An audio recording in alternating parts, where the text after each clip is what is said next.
Up and tossing, turning, staying up all night long. 1 week by SilentSnowLeopardNinja. Summary. The Subjugation Necklace breaks during battle, causing the level of control Kagome has over Inuyasha's being soul to slowly leave. It's a gradual realization for him that things he ignored or didn't fully mind are actual problems, annoyances, and that he actually kinda doesn't like his traveling group all that much. It starts in Inuyasha. Kagome screamed in terror. She watched Inuyasha go flying into the far-off trees from a lethal-looking strike from their current enemy's claws. She thought there might have been blood flying out of him from that hit. Lady Kagome, we need to end this. Where are the other jewel shards? Miroku shouts as he runs around the demon, throwing sutras at it. Right, let's see. The 2 shards Inuyasha got from its chest and belly are with him.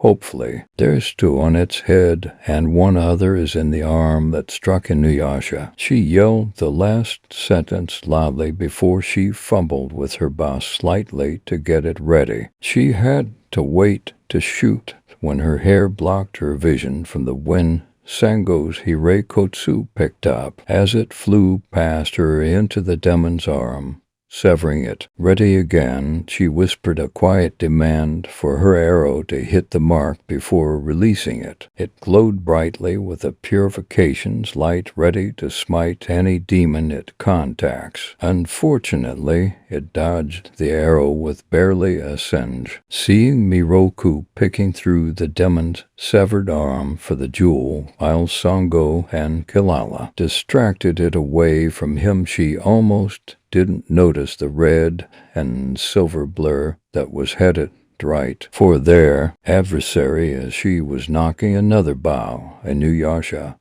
Kagome cried out happily, her friends echoing her sentiments. Instead of responding, he focused on killing his opponent. Faking an uppercut, he veered to the side, using Iron Weaver's Soul Stealer to remove its head. Not so great without your head now, Haryat, he mocked, insolent whelp. You cannot hope to defeat me for long with the Shikan jewel shards in my possession. The demon growled. That a fact, Inuyasha remarked before barking. Kagome, where exactly are the shards in this bastard's head, huh?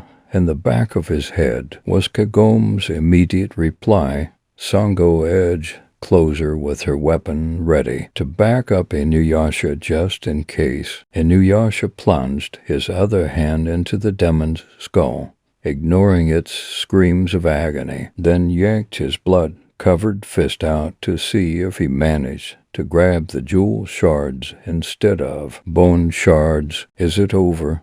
Shippo asked somewhat shakily. Yup, Inuyasha replied casually, letting the other demon's now silenced head fall to the ground. Everyone okay? He asked, even as golden eyes quickly scanned the members of his party for obvious injury. Getting a positive answer, he turned away from the others to flick as much of the blood he could off the shards before he handed them to Kagome. Good work, everybody. Miroku smiled as he passed the shard he acquired over to Kagome. Kagome absently put the jewel shards handed to her away as she glanced repeatedly at Inuyasha. There's something odd about Inuyasha. I can't quite put my finger on it, she mused. It wasn't until they had started walking from the cooling corpse on the ground to get to the nearest stream that it hit her.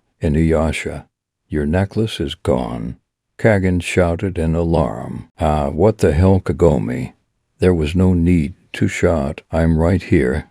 And so what? Inuyasha flinched at her shot, but was otherwise unbothered to realize Kagome was right. No wonder I feel lighter, he thought as he patted around his clavicle where those cursed beads usually sat. So what? So what? You need those on you, you dolt, Kagome shouted. No, I don't, Inuyasha argued vehemently. You haven't needed protection from me in a good long while, you idiot. Or did you forget I haven't? She insisted. Well, will you at least help me find them? Why the hell would I ever do something like that? I hate those damn beads and you know it. He scoffed. Never mind that. Just help me look. No. If you want to waste time looking all over the ground for some useless beads, then count me out. I'll be at the nearest river washing the stench of that demon off, he declared in his tone that meant the discussion was over, and started to walk away. Kagome fummed silently, the set command on her tongue and on its way out until she remembered that he was no longer wearing the subjugation bead, so it wouldn't work. The others had watched the argument curiously, wondering how this new development would turn out. Glancing at each other briefly, was somehow silently decided that Miroku and Shippo would help Kagome in her likely futile search. The beads could have flown and bounced and rolled in any direction after the last hit Inuyasha took that sent him flying, while Sango and Kilala would join Inuyasha since they were more bloodied up from the battle. Day 1 it was morning, and Inuyasha, as usual, was awake and waiting for the others to wake. This time, though, he was taking the chance to bathe in the hot spring they'd camped near to. Kilala, Inuyasha said softly. Kilala's ears twitched, and she lifted her head with an inquiring mew towards the dog demon. Keep watch. I'll be back in a bit, he informed her before jumping off onto the other branches without so much as shaking a leaf with his stealth. While Inuyasha was in the middle of grooming, Sango was the next to rise. She noticed Kilala was awake with her ears alert and twitching. A quick glance into the tree tops informed her that Inuyasha had left.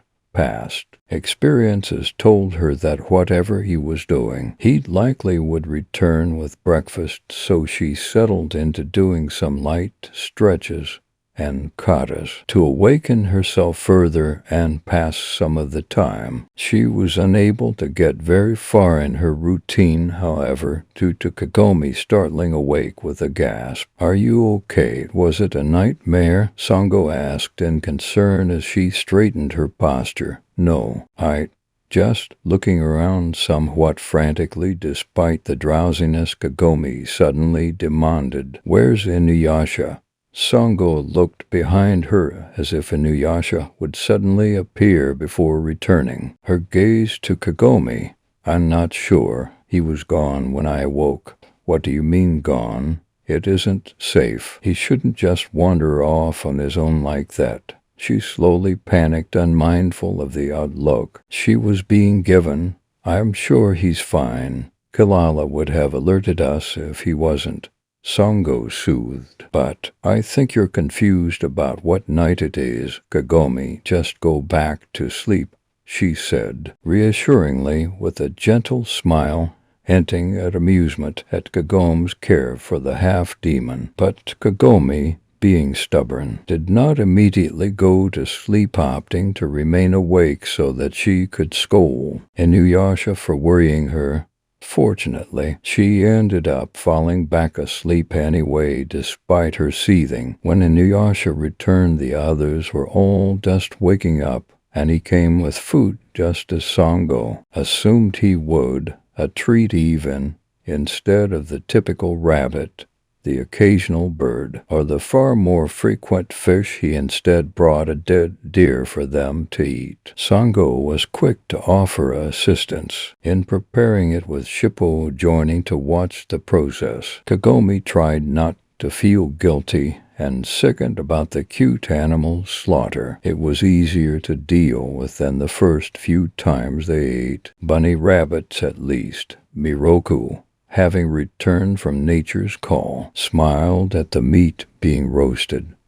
My, what a meal we'll have this morning. What made you decide to forego the usual fare this fine morning? Miroku asked as he settled near the fire. Inuyasha glanced up from the skinned deer, for he was inspecting, as he answered with a nonchalant, "I'm in a good mood." Miroku simply nodded in acknowledgement, feeling pretty sure that Inuyasha's lingering good mood had to do with the fact that so few of the deeds of the Subjugation Necklace were found that they wouldn't even make a good bracelet. Kagome and Inuyasha were yelling.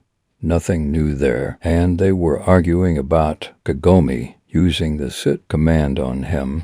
Still nothing new. What was new was how the sit command didn't work. Oh sure. Inuyasha froze a moment in fearful anticipation, but when nothing happened he let out a laugh full of relief and nerves in equal mixture.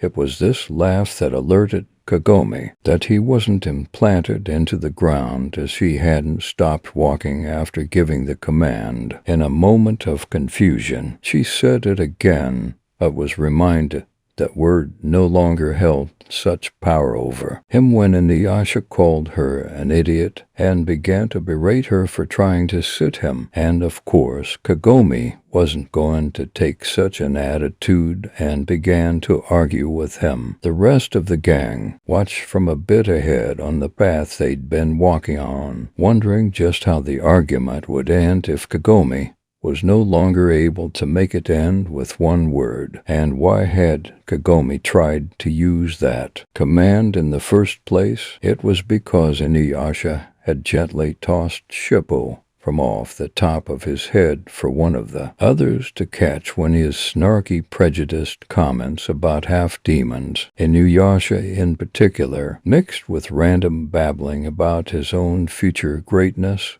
right in his ear along with the fox. Kit's position was starting to give him a headache along with irritating him. Shippo had managed to angle himself so that he'd land on Kagome and promptly fake some tears for sympathy. This, along with being startled, had caused Kagome to say it immediately. It was odd for the rest of the group to see a smugly content Inuyasha after an argument he won no less for the rest of the day's traveling.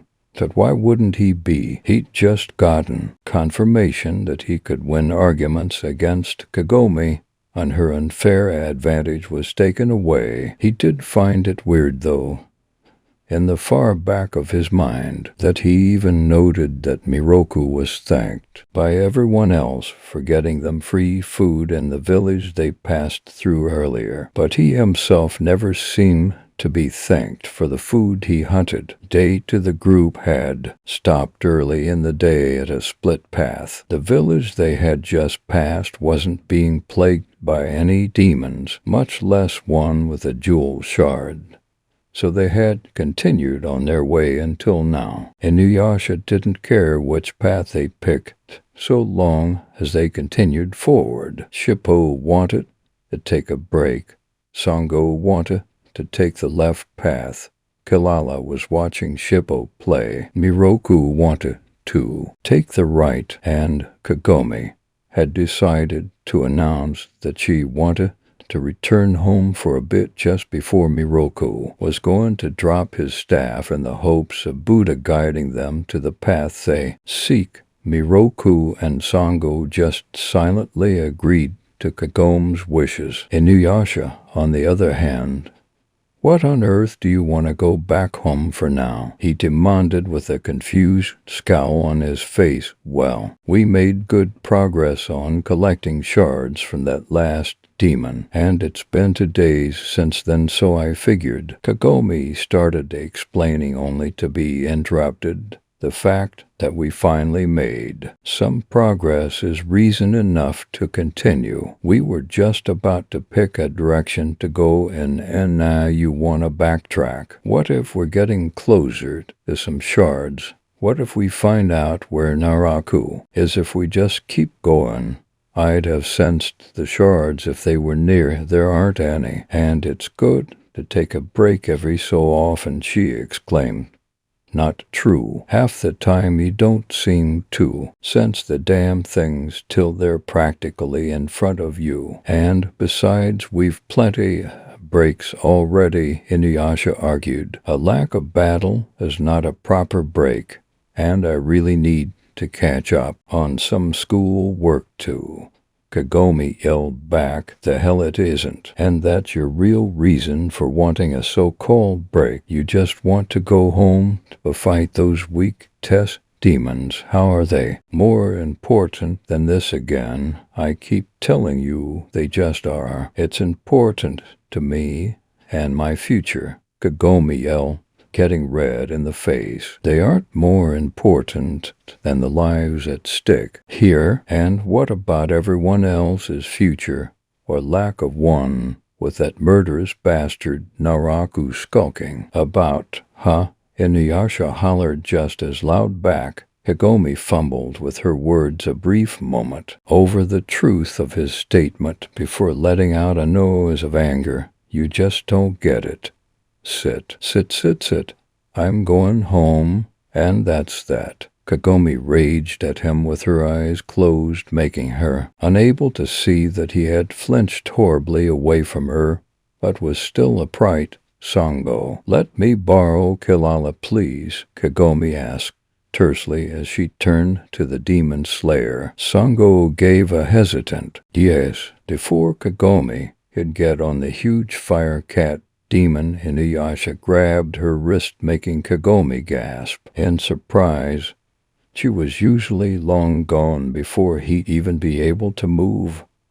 So you're really just gonna try and leave just like that? He asked gruffly. Yes, I told you I want to go home. I have things I have to do there, and I'm sure Mama's worried about me. Kagome listed her excuses in an irritable manner, so nothing I said mattered. The fact that we need to find these jewel shards at all and quickly being coups of you doesn't matter. How about the fact that more people are dying because you keep dawdling? Inuyasha stated angrily as Kagome kept trying to tug her wrist free to no avail. His grip didn't hurt, but it wasn't budging a centimeter. I didn't say any of that. Kagome spat out, then asked accusingly, are you just gonna make me stay then? Only to be surprised when he abruptly let her go with a hiss. It's not like I kidnapped you, Kagome, but fine, go back home, see if I care. Kagome hesitated a moment at his tone, but then ignored it to ride Kilala to the well in righteous anger. Why'd you have to go and make her angry, stupid Inuyasha? Shippo grumbled. It's not like I said anything wrong, and she's the one who started it by trying to put yet another pause in our mission. Well, to be fair, it probably would be a good idea for her to check in with her family and see to her other duties when able. Sango spoke up. Other duties? Come off it. I've told you how all she really does is sit around reading in that fancy era of hers. You really want to look me in the eye and tell me that anything in her era, even her family, who isn't concerned at all because they know I protect her, is more important than you getting your only family back, or the monk having his curse lifted, or even all three of us getting our justified revenge? The two stared at each other silently, Sango unable to answer, and Inuyasha waiting for an answer that wasn't about to come until Miroku stepped in. Now, I'm sure Lady Kagome has her reasons, regardless of our own opinions on the matter. I suggest we focus on I propose we keep traveling, then head back to Kids tomorrow on a different route, so we still cover more ground. What say you? Miroku smiled pleasantly. Sango nodded her agreement solemnly.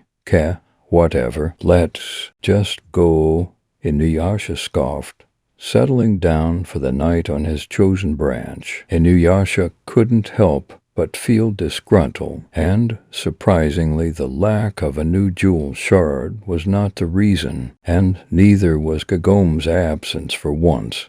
No, what had him feeling mildly irritated was the unease the others seemed to have around him, but he decided it was likely just that they were still affected by the argument he and Kagome had since. Weirdly, they hardly brought it up. Didn't explain why Sango seemed to relax when Kilala baited back and treated him no different than usual. Down below, Sango and Miroku were laying down for a restless sleep, both still on edge for any changes that Inuyasha might display in personality with his subjugation necklace gone. Shippo, sensing the nervousness from the two humans, opted to sleep against Kilala for the night. Day 3, the sun had barely peeked over the horizon when the group had awakened to an unusual occurrence. A demon had come upon their campsite, perhaps to snoop for supplies or in hopes of killing them, whichever the case. Everyone had awoken easily and quickly in time to see Inuyasha swoop down and bash the other demon's head into the ground faster and they could blink when the demon set foot within their immediate perimeter. Frozen in shock, the adults could only watch in tense, ready stances as Inuyasha growled threateningly at this threat. He held by the throat firmly against the dirt, uncaring of the blood sluggishly gushing from the intruder's skull. "State your purpose," Sango demanded, ready to unsheath her sword, quickly followed by Miroku's stern question. "Did Naraku send you?" "Doubly what? No. I was just..." The demon stuttered out just what Inuyasha demanded in a growl. Avoiding looking at any of them, the demon continued nervously. "Just looking for some food." "You mean you were looking to take a bite out of the humans here?" Inuyasha asserted, tightening his hold on the demon's neck. "Wait, mercy. Mercy? I didn't know were yours." The demon stammered through the pain of Inuyasha's vice grip. When Inuyasha didn't speak up after a moment, Miroku called out his name in askance. "I don't trust him," Inuyasha stated. "If we let him go, he could attack us later. It might be best to kill him to avoid trouble later," Sango suggested. The captured demon's eyes widened in panic. "Enno, please. Trade. I has a piece of the Shikon jewel. I'll give it to you if you spare me." His throat already healing from the damage received as Inuyasha barely loosened his grip enough for the other to talk. "Or I could just kill you and take the jewel anyway," Inuyasha countered. Miroku and Sango shared a glance. "You could." "Yeah, but I promise, no tricks. I just wanted to eat." "I'll look elsewhere and give you the shard if you let me live, sir," he pleaded, adding an address of respect in desperate hopes it'd appeal to the half-demon. Inuyasha was silent as he focused on the sense coming off this demon that was actually younger than him by some years. He smelled scared, nervous, a bit hopeful, and like an owl. Demon. Despite his natural disposition to not trust others, he figured he'd give the guy a chance, glancing up pointedly to the others so they'd be ready to move just in case. "I'll spare you after you cough up the jewel shard. Don't try anything funny either," Inuyasha bit out. I won't. It."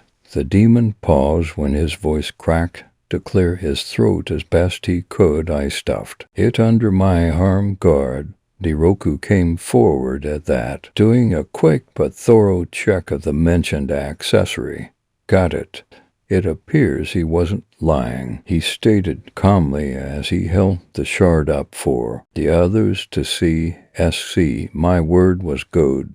So you'll let me go now, right?" The demon fretted despite his attempt at a brave face. There was a pause that felt as if it stretched for hours, leaving everyone feeling nervous as Inuyasha stared this demon in the eye. Miroku and Sango exchange quick glances, unsure if they should do something, but recognizing that this moment was important for some reason in how they'd view their comrade depending on the outcome. Yeah, Inuyasha agreed, while removing his claws at long last from the demon and stood back a bit. You can go. As soon as the last syllable left his mouth, the demon was on his feet and running away as fast as possible, leaving only a trail of dust and leaves. He was starting to feel annoyed again. They were making good time heading back to Kid's village. He'd been right about them lucking out with another shard, but no one was talking. Well, that wasn't true. Shippo would occasionally jabber on about girls or something with Miroku or cheer out games with Kilala, but other than that, it was silent within their group. If Kagome were here, there'd be almost non-stop chatter. Most, if pointless, true, but that's what friends do, right? Talk. Then how come they weren't talking while Kagome wasn't here? He knew why he wasn't talking. He had no clue how to start a conversation, let alone what exactly to talk about that wasn't completely asinine or something he already knew about them. Maybe they just didn't feel like talking right now. He often felt like that, so it was something he could understand due to the speed they were able to keep without Kagome to slow them down, wanting to take in the scenery. They managed to cut down the time too, only being about a half-day's walk from the village, which was more like 2 long jumps and a skip for demons like himself and Kilala. Okay, so Kilala had helped by carrying everyone else when Sango mentioned it'd be prudent to move quicker. Doesn't change the fact they made damn good time without all the stops. Day for Inuyasha was lounging on top the roof of Ked's hut, enjoying the sun as he waited for Ked to return home. Kilala was resting on his chest, purring. Of all things, he didn't mind. It just wasn't often she chose to rest on him. What with her being an old lady and all, Sango had gone to the village's blacksmith to do maintenance on her weapons, and Miroku was likely off trying to be a bad influence to Shippo again. Not that it mattered. From what he could tell, Shippo was being smart in what actions to replicate and which to never do, something that will serve him well when he's old enough to seek out a mate of his own, if those practice trials he's had are anything to go by. Inuyasha hopped off the roof to land in front of Ked when he sensed her approach, leaving Kilala largely unbothered. Oh, Ked startled, there ye be, Inuyasha. Kagome was quite concerned before she left. Let me get a good look at ye, the aged priestess demanded as she grabbed his chin to peer closely into his eyes with her one good eye. I mean, there ain't nothing wrong with me, he declared. Well, that remains to be seen. You are no longer bound by the beads of subjugation. Kagome wondered if you might need a new one since the last was unsalvageable, Ked stated as Inuyasha allowed her to maneuver his limbs as she pleased for inspection. She what? He roared, angered at the fact she tried to have another collar made to bind him again. He removed his body from Ked's probing hands. Cease your howling, Inuyasha. I shall tell ye as I told her. Another necklace cannot be made. Besides, it is no longer needed in order to keep her safe from ye. Ked noted. Inuyasha's ears twitched repeatedly in agitation as his anger eased, lessening the tension in his shoulders. Little old Ked had faith in him. You mean you can't make another one? I don't have to worry about being weighed down by another of those blasted things. Nay, I never made the first, if ye'd recall. Right? Kikyo made it. Originally, Inuyasha grimaced, patting him on the arm. She declared, "It gladdens me to see ye are still trustworthy without them." There was a pause as a silent look of understanding passed. "Between them I shall see ye later in the day. I still have work to tend to," Kit continued as she made her way into her hut with nothing more than a nod of acknowledgment and softened gaze in response to her claim. It was the middle of dinner, and the small talk of what everyone had done today had, of course, changed to the topic of the latest fight between him and Kagome. He was not amused, especially when it seemed like they were implying that he was the one being insensitive and overly aggressive. He, at least, never tried to physically hurt Kagome in an argument. When Niroku brought up that he had insulted Kagome's ability to sense the shards, he just couldn't remain silent anymore. "Not true. I never said she was bad at it. Just inconsistent. I can't be the only one to notice she doesn't seem to have a set range for how close or far it has to be for her to sense it, or that she sometimes don't realize that a demon has one until the damn thing's practically on top of us," Inuyasha asserted. Miroku frowned. "Be that as it may, you didn't have to demean her like that. She's very necessary for locating the jewels, being the only one of yous who can locate them and the power to purify them easily. TCH. If that were true, Naraku wouldn't have as many as he does, and other demons wouldn't always know what area to find the jewel in order to steal it. The only thing Kagome can do better, sense it a bit faster, and pinpoint its location a lot better, which means, Monk, that Kagome's ability only makes it easier to dig the shard out of the corpses of demons, so we ain't wasting more time searching the bodies," he protested even as he finished his food.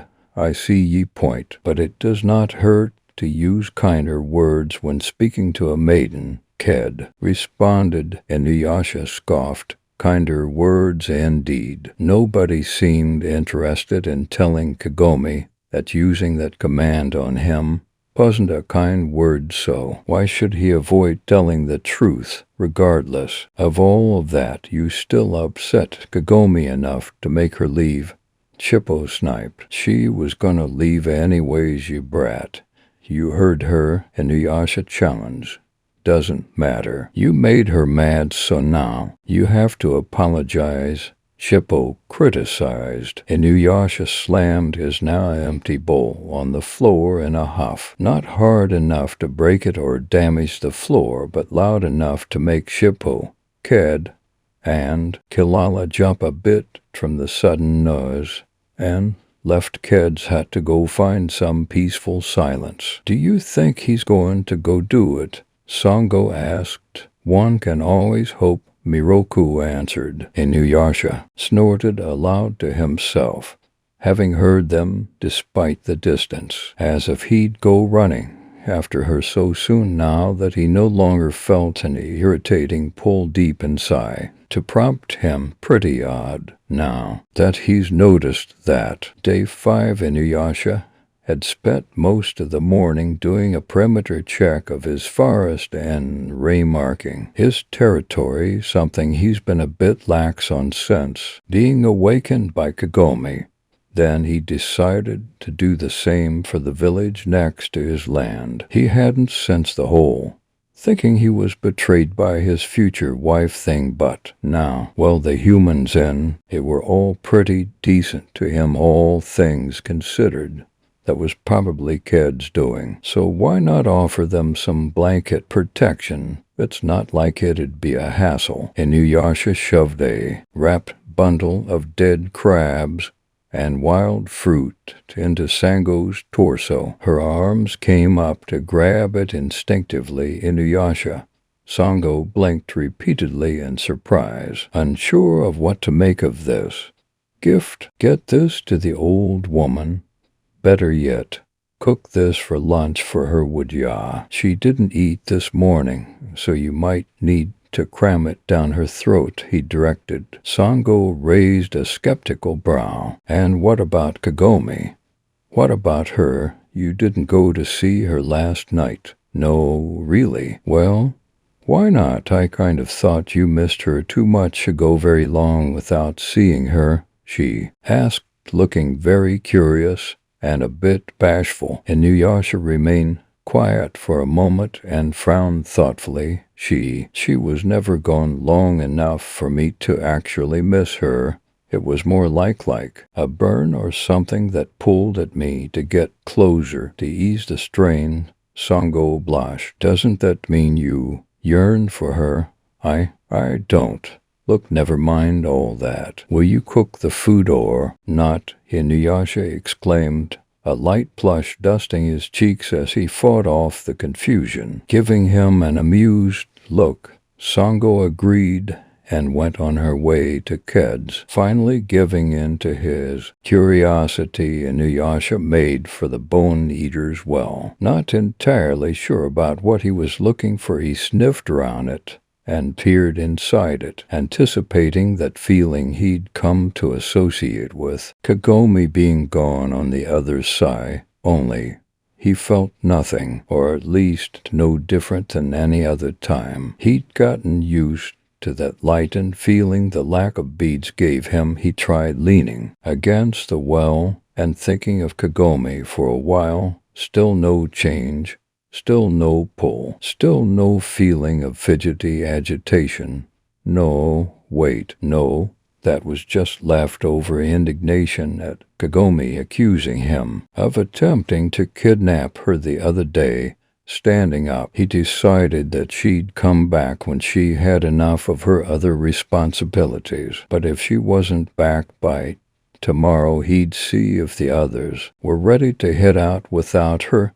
He'd had to remove himself from the others again. They'd been annoying with their attempts to cajole and persuade him into getting Kagome. They wouldn't take no for an answer, so Miroku and Shippo had somehow thought they could goad him into going by insulting him, calling him a coward. Sango didn't join in with insults, but she didn't do anything to make them stop either, which is just as bad in his books. Reminded him a bit too much of his childhood, even though that wasn't the first time they'd done something like this, but that was part of the problem, wasn't it? He'd need to think about a lot of things tonight. Day 6, Kagome came back sometime after breakfast, in the middle of the day, which he supposed was for the best. He could at least stop feeling aggravated that the others had been willing to wait a few more days for Kagome to come back, but were impatiently trying to push him into going to get her far sooner, approaching the others as they were giving greetings to the girl as if she'd been gone a month. Instead of a few days, he offered his own greeting to Kagome as well. Inuyasha, Kagome exclaimed in shock at seeing him. What? He responded with a frown of confusion. Oh, nothing. Nothing? Well, it's just that I'm surprised to see you here since, you didn't come through the inn said when you didn't come for me was heard by them all when she finished babbling. Why would you think I wouldn't be here just 'cause of that? He challenged her, inwardly daring her to accuse him of abandonment, of turning traitor or some other ridiculous thing.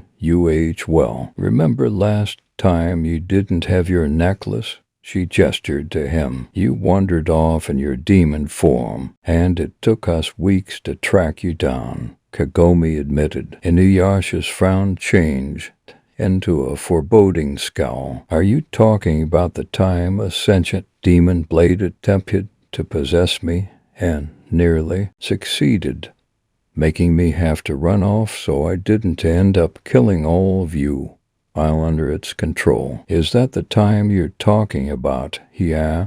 Kagome uttered, a bit uncertain, unsure of where he was going with this, since that's pretty much what she just said, wasn't it? You do realize my transformation had nothing to do with that cursed necklace's removal, right? He growled out, feeling indignant and insulted.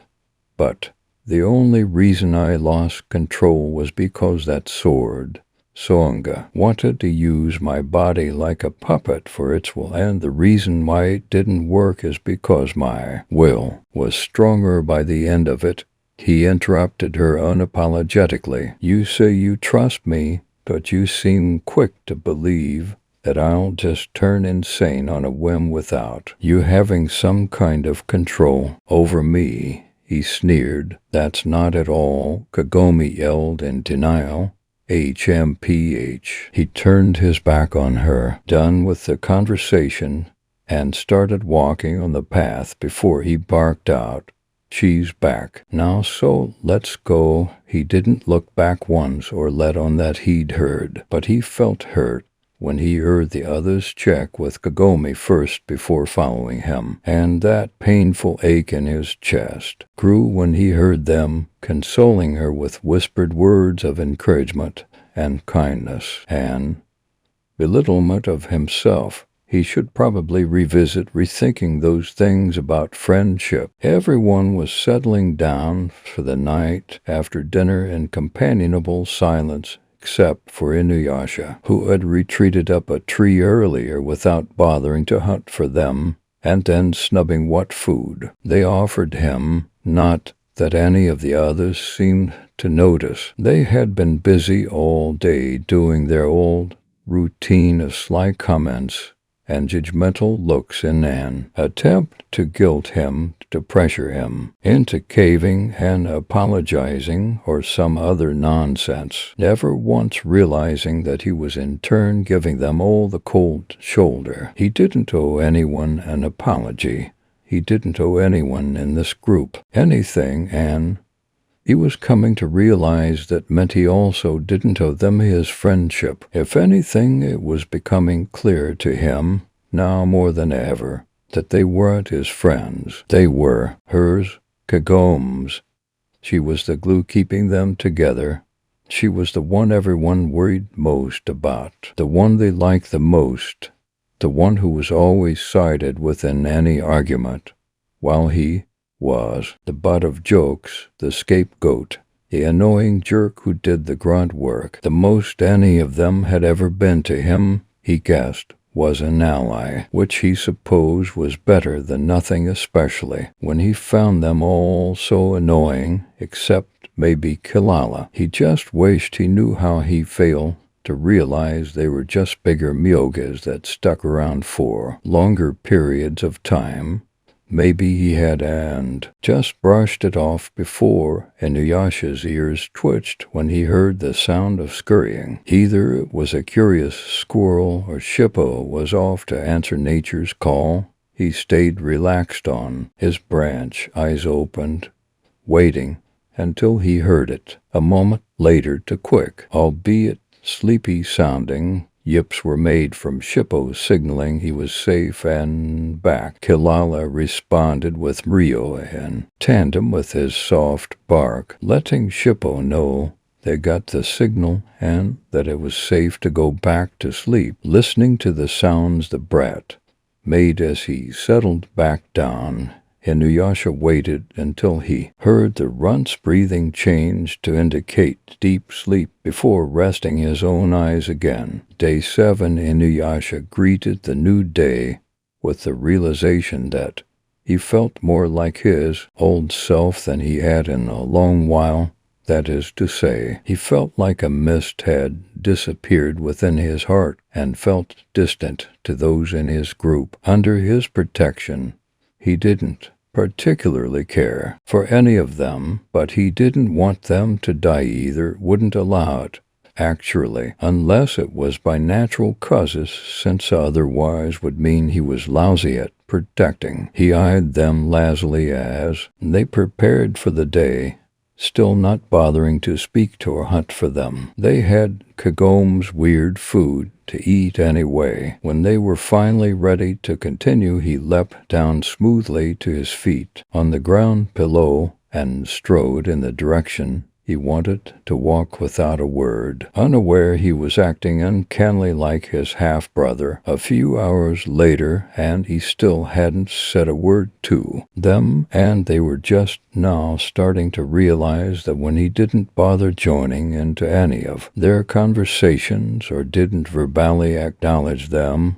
when his name was mentioned or called, he could sense their unease with his change in attitude, but couldn't bring himself to care. It's not like they truly did. Who should show up but Koga? Of course the wolf would come now that he felt mostly race-centered. A few minutes or so later, Kagome calls out that she senses some shards approaching, prompting the others to tense in readiness. Inuyasha himself was smirking in anticipation. Unseen by the others, he'd finally get some payback. A moment later, everyone gasped in surprise when they were suddenly met with the sight of Koga on the ground, choking and coughing. After being clotheslined by Inuyasha when he made his usual one towards Kagome. "Oh, sorry," Inuyasha mocked. "I mistook you for a threat."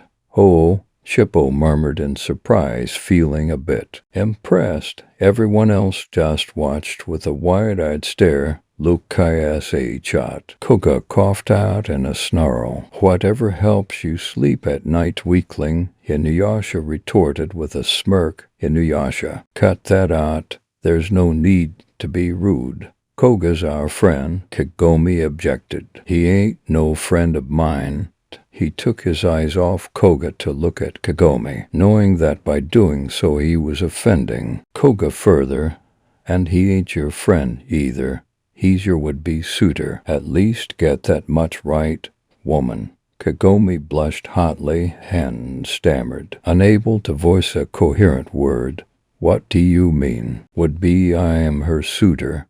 Koga chided in a superior tone.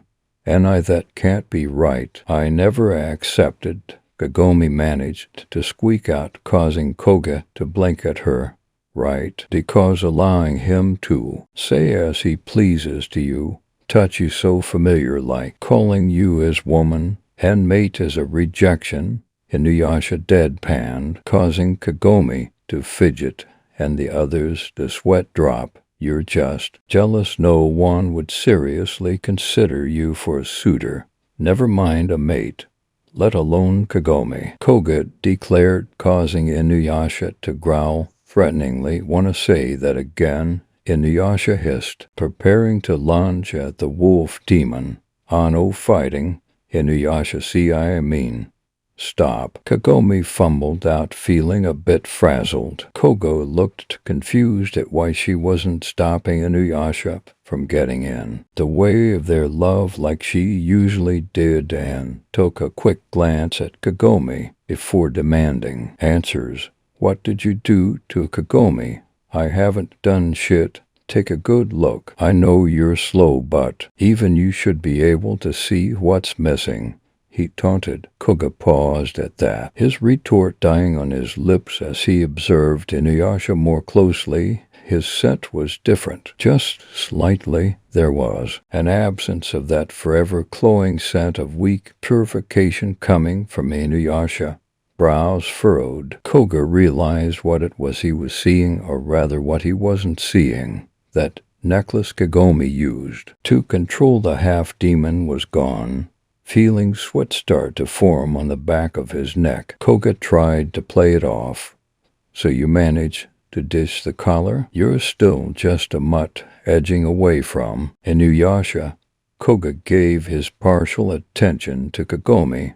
"I was just stopping by to say hi, Kagome. Got things to do, so I'm sad to say I can't stay longer, but I'll return soon enough to give you all the attention you deserve. That's okay.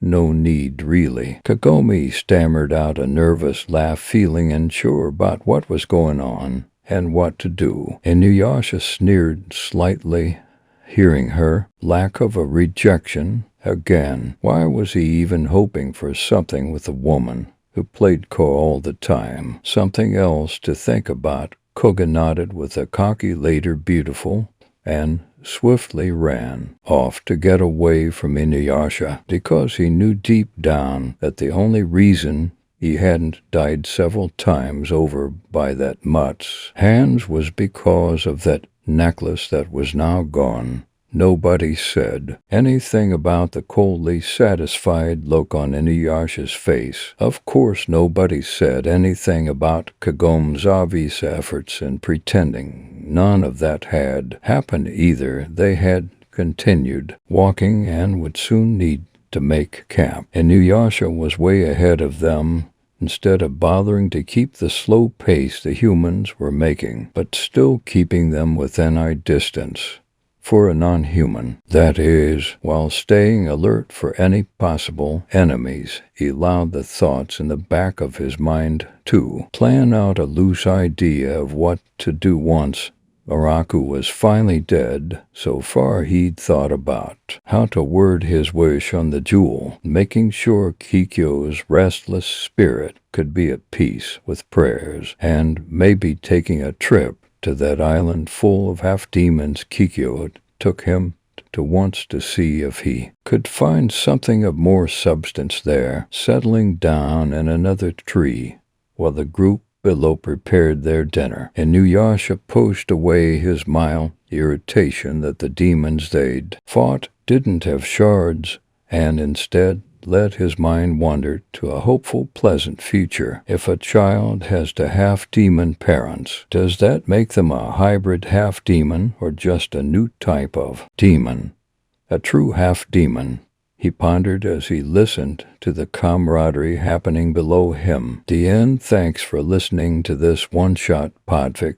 Don't forget to hit that like button and subscribe to help the channel grow. See you next time. Bye bye bye bye. Open your mind up, let me inside.